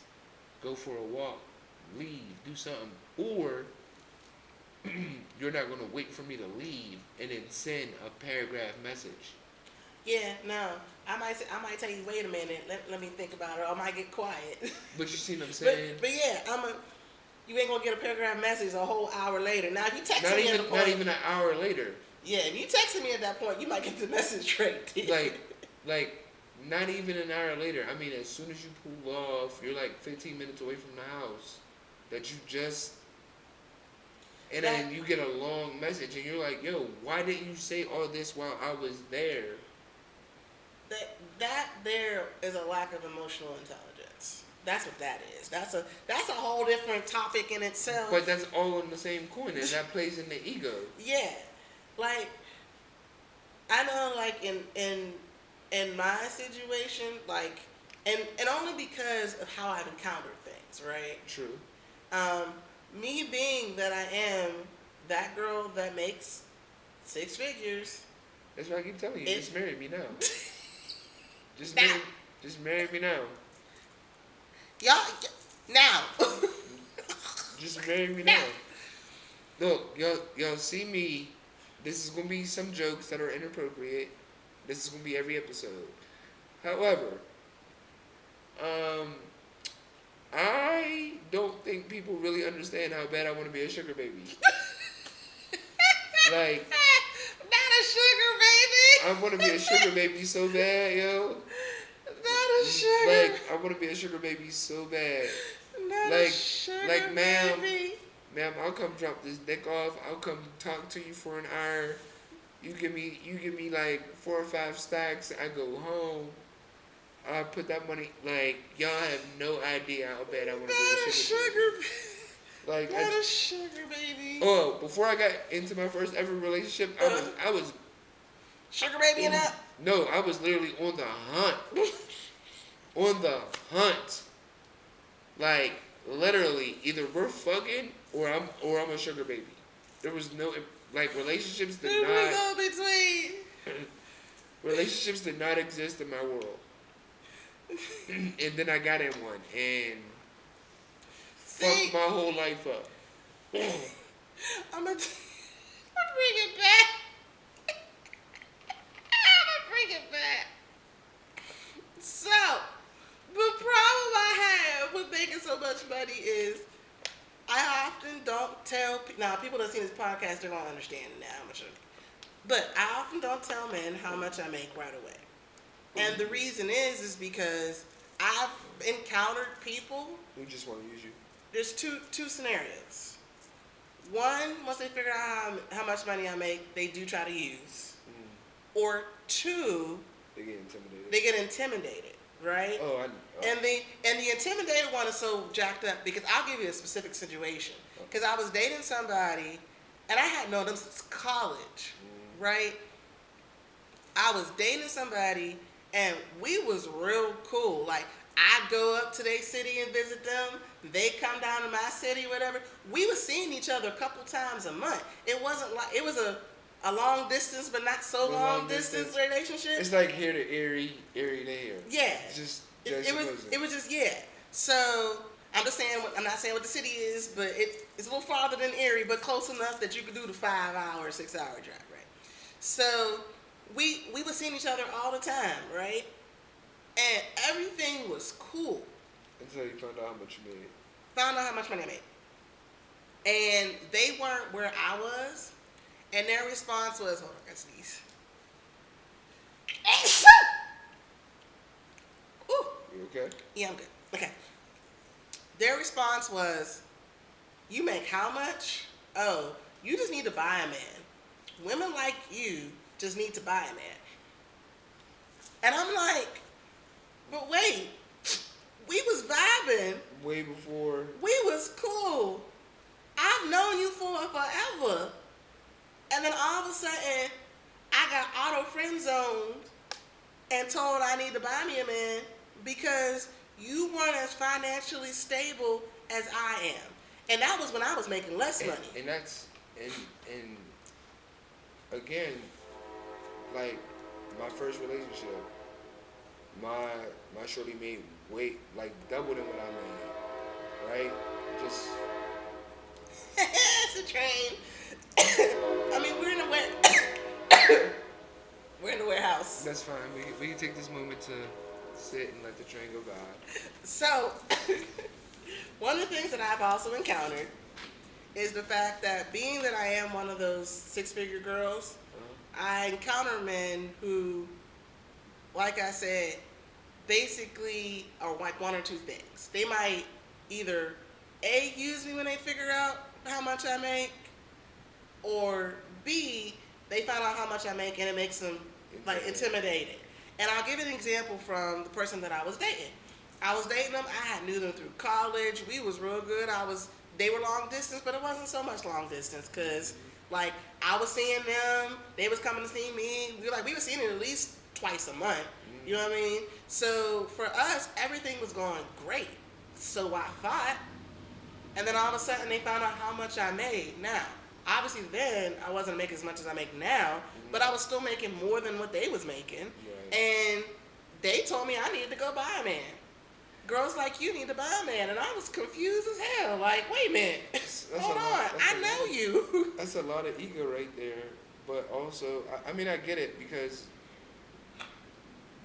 not saying that you are that type of person, but I get it because certain women, once they make that amount of money, they start acting like they don't need a man for shit. And they rather rely on their friends or, you know what I'm saying, the people around them, or just themselves. And that's not necessarily building a life. I can understand that perspective. Because at the end of the day, everybody wants somebody. Yeah. So, like, I'm one of them people, I will tell people straight up, I don't need a man if that man is going to cause me headache. But I want one. So, So there's a difference. So like, if you gonna, I want you, shorty. I don't need you, shorty. I want you, shorty. Right, and that's how I feel about it. Like, for example, yeah, I want a guy to open my door. I want a guy to carry my bag, right? I want to be treated like the girl and live my soft life. Look, I will be a passenger princess and live my soft life. If you gonna give that to me, sure, I'll do it. But I'm not going to take the headache of trying to say I need you because you're a man. Does that make sense? Yeah. Like, I want you to help me in the studio. Like, it was so weird coming into like one of the guys that I know, which is probably why we're oddly connected and we shouldn't be. I remember the first time that I actually went to his house, and I was cooking for him because he needed to move, and I was helping him out. Actually wasn't the first time I went to his house. That wasn't the cooking one. This is the one where I actually did the spa night because I promised them I'd do a spa night. Just marry me already. No. Y'all keep thinking I'm joking on this. No. Do y'all not hear this?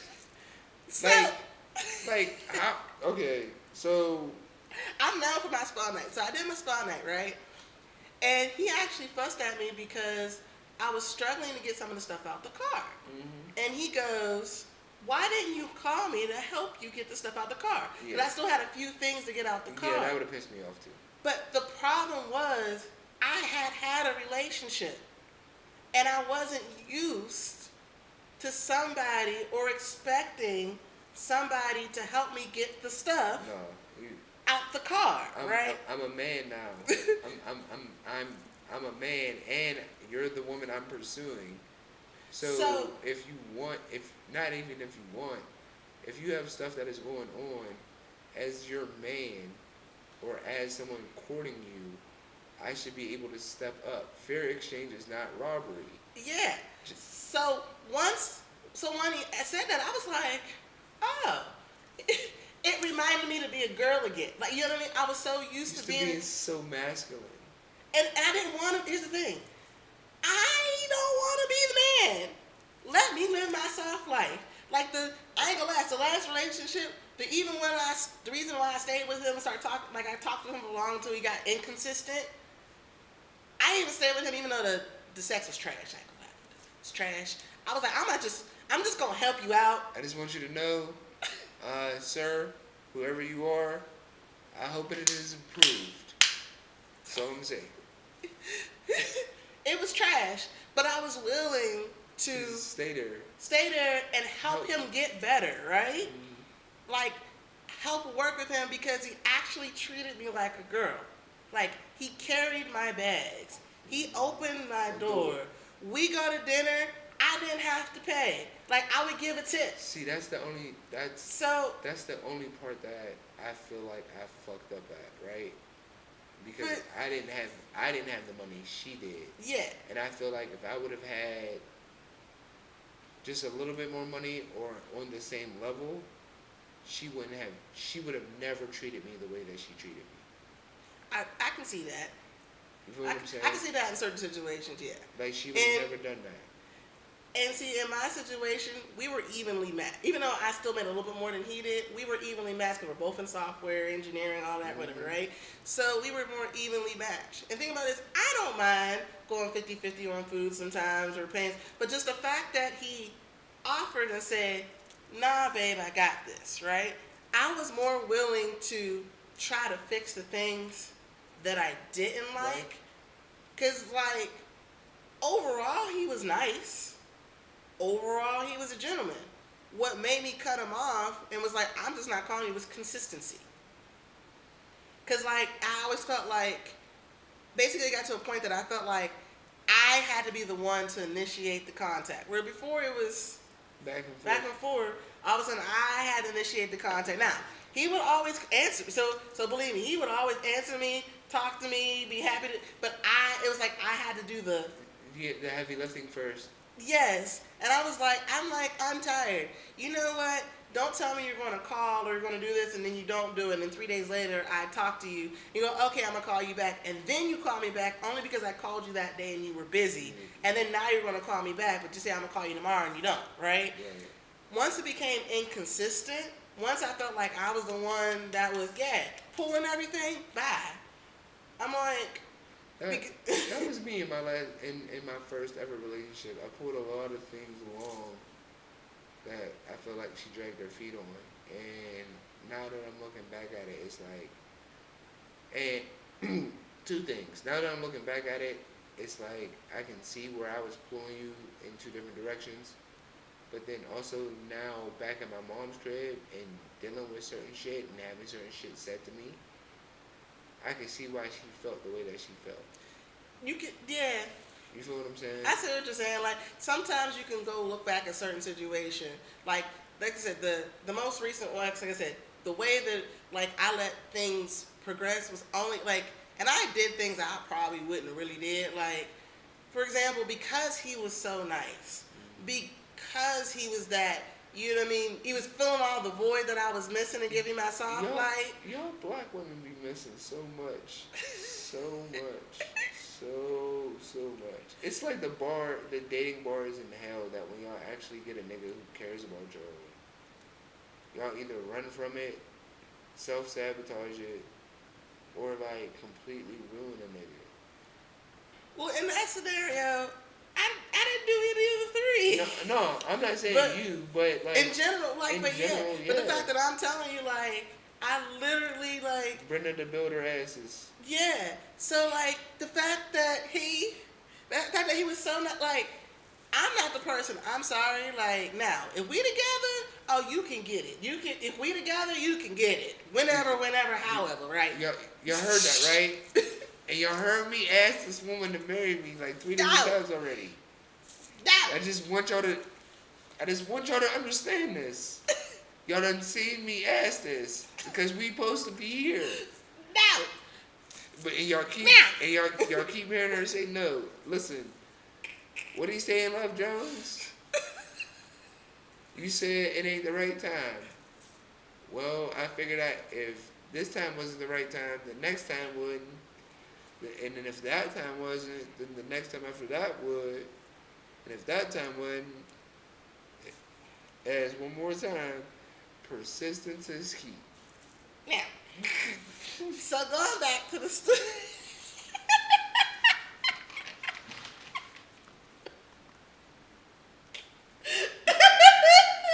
I keep telling y'all, I'm the most unprofessional professional because we are going to come on here and have fun. Like, I'm going to play around. See? But going back to my story, like, I was willing to do things that I wouldn't do. Like, one thing is, I'm not going, like, I'm sorry, I don't care who you is. I'm not sleeping with you on the first date. Oh, that kind of sucks. No. We not doing this, especially if I don't know you like that, especially if I met you online or whatever, we don't even chat. I mean, yeah, some of that shit is dangerous, but I'm just saying. Now, for example, sucks. Because I've definitely been a hoe. If I know, like, for example, let's say I met you at a Greek life or something, right? Or I met you at, like, a concert or something, and we've been talking back and forth, but not an official first date, and then we have a first date, that's different. Mm-hmm. I'm talking about, this is my first date with you. I don't know you. I don't really know you like that. Yeah. Because it's different dating somebody that you've been around. Even somebody that you've been around, like, adjacently, right? You know, somebody that knows somebody, like, you've ran past. That's a different scenario than somebody I just don't know. What's your name? Hey, we go out this weekend and da-da-da-da. Right. Oh, yeah, I'm not sleeping with you. No. In the scenario that we had, like, I had met him on the online dating site. We were talking for about a month or so. First time he came over, whatever, he came down to Pittsburgh. Like, I wouldn't sleep with him. He actually got kind of a little mad at me because I wouldn't sleep with him. But, like, but the second time I seen him, which was like a few weeks later, I was like, whatever, right? But in a normal scenario, but I still didn't want to do it at that time. Right. I still didn't want to because I didn't necessarily know this ninja like that. I don't know you. Right? But I did it because, one, he was so nice. I was like, let me do something different out of my norm. Mm-hmm. He is really nice. How about I just, be nice about it, right? But then, two, like, I regretted it in the end Because if I would have knew then what I know know now, I would have been better off just not doing it. Yeah. Because the whole point of the matter is, I did it because he was such a nice guy. He was treating me like a girl. He was doing everything I was missing, right? As a void. As a void that I was missing, how I really wanted to be treated by a man. So I gave him whatever he wanted. Even if it wasn't the greatest, because it wasn't. But I made him feel like it was okay, right? You know what I mean? You gotta no. What black women, stop giving yourselves to people who don't actually show like the ambition for improvement. Well, that's the thing. Like, I talked to him about one thing one time, and he was like, okay, he acted like he was going to fix it. He made an improvement for a short term. The thing about it is, we was only together for about 3-4 months. And that was because after about the 4th month, when I've been told to do the same thing multiple times, I'm like, you know what? You don't call me back, I ain't never calling you again. And that's what happened. I never called him again. But I wouldn't have did those things if he wouldn't have, like, you know what I mean? If it wasn't for the fact that he was something different. Something different. And I get you that. was treating me like a good person, and I thought. And that's what I did with my ex until my triggers and traumas and childhood wounds came out. And boy, look, did I verbally abuse that woman. Oh. I verbally abused that woman, and I feel bad about it. I feel bad about it to an extent because, you know what I'm saying, no one deserves to be disrespected like that. But at the but at the same time. However, it is hard to date someone who doesn't see how their actions affect you. Yes. And how certain shit could be perceived. Yes. I understand that. And I will also add to that though, we as people, black people, white people, men, women, have to get in a habit of trying not to date people or really dating until you know them. Huh? Until you know them. Well, not just know them, but you are in the process of healing yourself, right? And I know people don't want to talk about that, right? The healed version of me is a different version than there were things before I was in the healed version where I'm at now. Like this is me after a lot of therapy. This is me after really understanding my childhood trauma, my dating trauma, you know what I mean? Really getting it out there to understand myself, my likes, my wants, what I will tolerate and not tolerate. Like, I was always that giving person, but I was more of a people pleaser. Like, if I reflect back on that relationship where I talked about where I did everything for him but got nothing in return. Yeah. There was a point where I even dimmed my light a little bit because it was more of so that he can shine a little bit more. Because if I really was like me, I'd be like, okay, and like I don't want it to sound condescending because that's not how I be, but okay, you don't necessarily have the same talent that I got. Nope. I know more about photography and videography than you do, but because of everybody around you and everybody's used to you being the one, there were times where they looked at him and went to him first, even though I'm the one with the expertise. Yeah. And he would have to come back to me for the expertise. But I never told anybody that because I was like, I'm not about to embarrass I'm not you. about to, right. Let my man shine, let him shine. And then, but once it was over, I'm like, I did that. This. I know how to do, like, yeah, I'm the one that did that, he didn't do it. Like, that's what it became once it was over. But the whole point of the matter, like, it's, now, you ain't gonna get that from me. Now I am me. You gonna get the cat ears. You gonna get the anime girl. Look. If I decide I want to be bald tomorrow because I got alopecia, I tell people everything up front. I want you to know the worst. Up front. I want you to know the ugliness and the worst because the only thing we can do from there is go up. Right. But no one wants to work on that no more. Also, it's like, I don't want you to dim your light for me. Just like you don't want me to dim my light for you. Right. Like, for example, and then we're going to get to the last question, I promise. Um, for you to say you have everything in your life but love,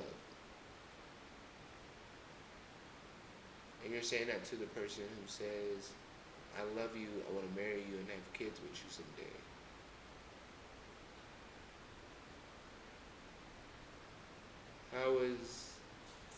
How is that? What do you mean? Like, how is that supposed to be taken? Like, Well, that's why the bar is set so low. And then for you to also say, I feel like you put me on a pedestal that I never asked to be on. Yeah. Um, I thought dating and relationships were, you as my woman are on a pedestal because you're above every other woman out here. Because as Jay-Z said in the little lyric that I'm about to quote, y'all treat the same ones that you're loving like the same ones you're out here humping. But that's an old school, like, that is an old school thought that I would like us to bring back. Like, you know what I mean?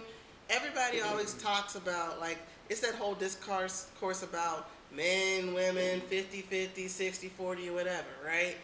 But you said, you hit something that, like, if, like, those guys that really put their wives here, you know, those relationships seem to last a little bit longer. Because even if they're crazy dysfunctional. I'm gonna give an example. Crazy dysfunctional relationship, but they ain't divorcing.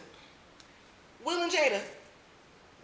Because at the end of the day, Will puts her on such a pedestal that no other woman matters. He might, I don't know the Smith relationship. He might fuck around, but at the end of the day, you're not coming before my wife, and she's on such a pedestal that if you think you're going to disrespect her in front of me, you're going to get slapped like Chris Rock. And that's not like, now, like I said, we ain't gonna take away Jada's perfect, because they not. No. Like, if I'm gonna take a more perfect one, I'm gonna be like Method Man and his wife. Oh, Method Man and his wife? Method Man and his wife? Cool J and his wife? Cool J and his wife. I'm like, that's, if I'm from the outside looking in, them is goals, right? Goals like but fuck. You gotta look at all the situation. Dysfunctional, they still together. Functional, they still together. But in all the same scenarios, what do? Like, their woman is their woman. That means to them, right? Just like Ice Cube said on the Cam Newton podcast. Cam Newton asked him, how you've been married, what, 33 years? Ice Cube said 32, and Cam Newton said, how'd you make it work so long? He said, you gotta want it. Ice Cube's reaction was, you gotta want it. Mm-hmm. That's my lady. She's mine. I don't want nobody else to have her. And that was the mindset I had. I don't need you, shorty. I want you, shorty. And that's the key right there. And I want us to build together. But seeing how I'm not professionally or financially at the level that I want to be at with some of this stuff, can you help me? We're a team. Don't just send me an article and say, hey, did you read the article? I'm like, yeah, I read the article, but I don't know how to practically do this. You do because you've done it. Right. So it's like, if you've ever watched the Army movies or like The Punisher, they always say, like, there's the soldier in the hole. He doesn't know how to get out. There's another soldier that comes by that could, reach down and pick him up. But instead, the other soldier jumps in the hole with him. And the soldier's like, now we're both stuck. And he's like, no, I've been here before. Let me show you the way out. You get what I'm saying? Yeah, that's a different mindset. And that's a different mindset. That's a different partner. That's Denzel Washington and his wife. Like, yeah, it's a whole different. Everybody is still like, and I would like to people to rethink relationships, right? Everybody's stuck on the I need them to need me. What people are missing when someone said they need you, they're going to stay with you out of necessity. I want you to be here because you want to be here. Because I want you to be here, I'm gonna put more input in something that I want because you know what I mean. I want to keep it around. I want it to be there. For example, if need, I'm going to use this stupid Diddy child for need. If you think about the new one, the what you call it? What is Jane it? Doe? The Jane Doe. You needed that money. She needs the money. So she did whatever she needed to do to get it. To make sure her rent was paid, to make sure her lawyers were paid, to make sure she had food on the table. She stays with him because she needs to. Yeah. She does whatever he wants because she needs it. Yeah. Right? Yeah, as compared to a want. Compared to a want. Because here's the thing. Once she no longer needs him, she found another man that will fill her need to get her stuff paid. Guess what? Did he go to jail? She gonna go to this next nigga that will fill that need. I know this is a very, very hot take. This is a very, very hot take, and I know the woman that I am talking to. And I just want to say that this isn't my opinion. Like, this is opinion of niggas, hood niggas too. Like, some of us don't feel bad for Cassie. You see, y'all saw that body reaction. And like I said, I'm going to finish this, and we will get on to the next question.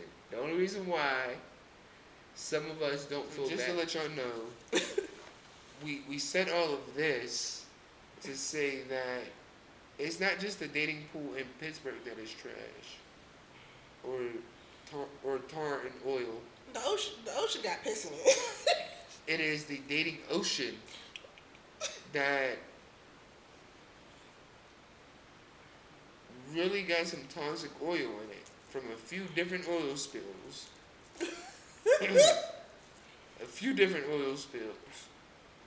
Which brings us to our last question for today, because I told you I wasn't going to try to hold your whole day up. If you could smoke or drink, whichever your vice is, because some people are more smokers than drinkers, who are 5 people that are alive, real or imaginary, that you would share a drink with or smoke with, and why? So the 5 people, dead or alive, real or imaginary, I think, one, I would just love to meet Whitney Houston. Because Whitney Houston seemed like she was a cool person. She was all, like, for every interview I've heard about people from her, they was talking about how she was like always uplifting people. Even though she had her issues. I know her nephew. Yeah, that's cool. Even though she had her things, she still seemed like she was a good person to be around. So I'd want to be around her. If I could pick a second person, I probably would pick fictional. It doesn't matter. You can name them. Because I'd want to meet one of the women from Wakanda. Oh, okay. Like the Dora Milaje, or like. I love Okoye, like the Dora Milaje, but like the Queen Mother, Okoye, just some woman like Shuri, one of them, right? Somebody who's in charge but smart as hell. Yeah, who's been a part of that, you know what I mean, that universe. Like, because I'll even take an everyday Wakandian woman just to live, just to talk to her, to see a day in her life, what it's like to live in an all-black, wealthy city with the best technology. Like, you know what I mean? Like Wakanda, period. Like, yeah. Okay. So the second would be for fictional, somebody from Wakanda.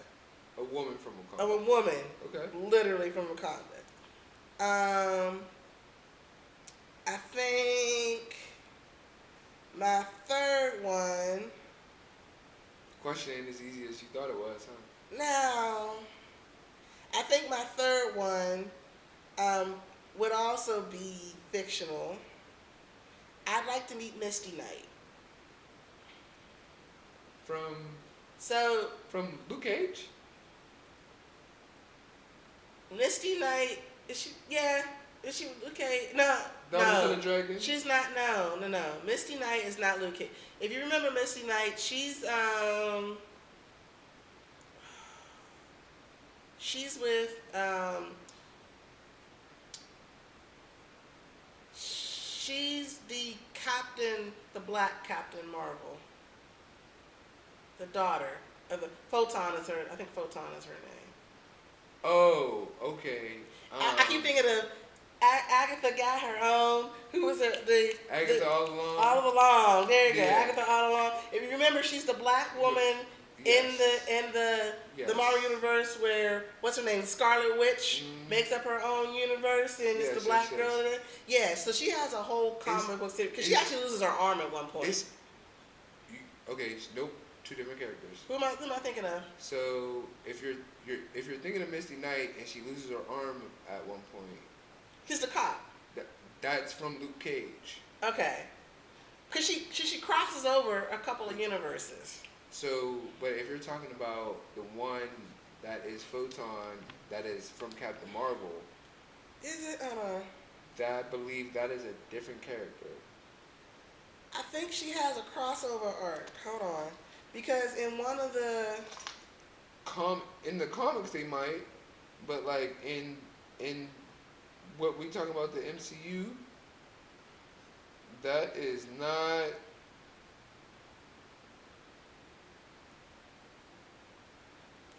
her, Yes, that's from Luke Cage. but she's also in Iron Fist.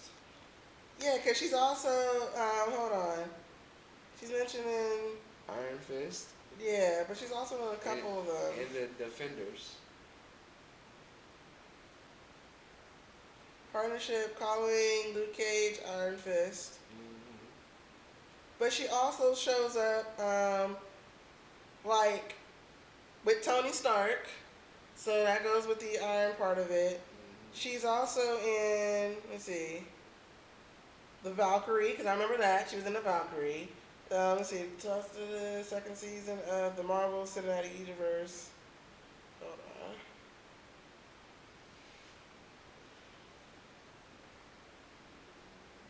It's still Misty Knight. I still want to meet her. Okay. But, and then, well, they're two different people. Who's the one from? WandaVision? Yeah. So, I know her name ain't Misty Knight. That I know. But I can't remember the name right now.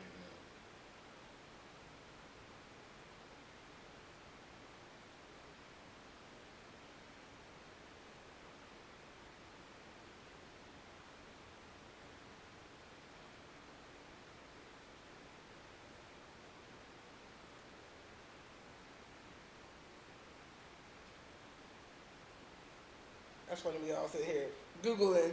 Right? Monica Rambeau. There it is. That's the other one. So Misty Knight and then Monica Rambeau. So we got Whitney Houston, Misty Knight, Monica Rambeau. Somebody from Wakanda. Somebody A woman from Wakanda specifically. A woman from Wakanda. So who's your fifth?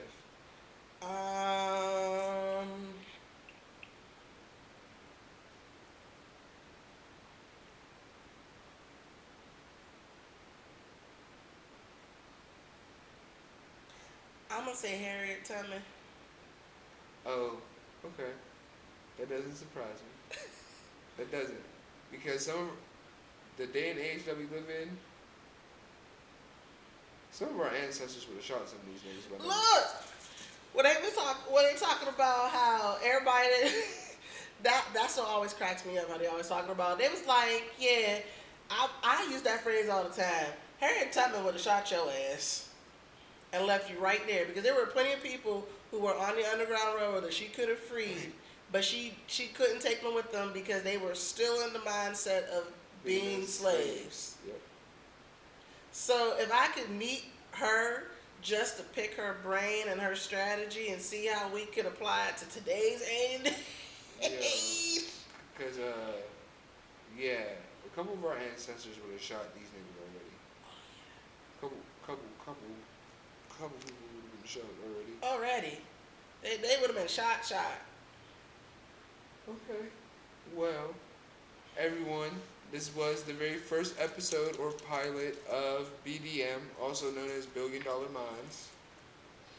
I know I asked my last question, creative question, but is there any advice that you want to give out to,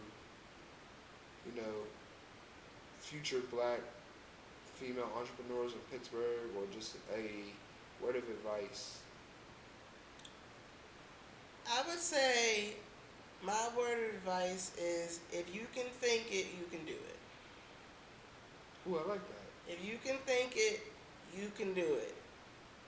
Like, and I'll give a quick example. My tumblers. Yeah. Oh, yeah. I had an idea, and I just started, and I did it.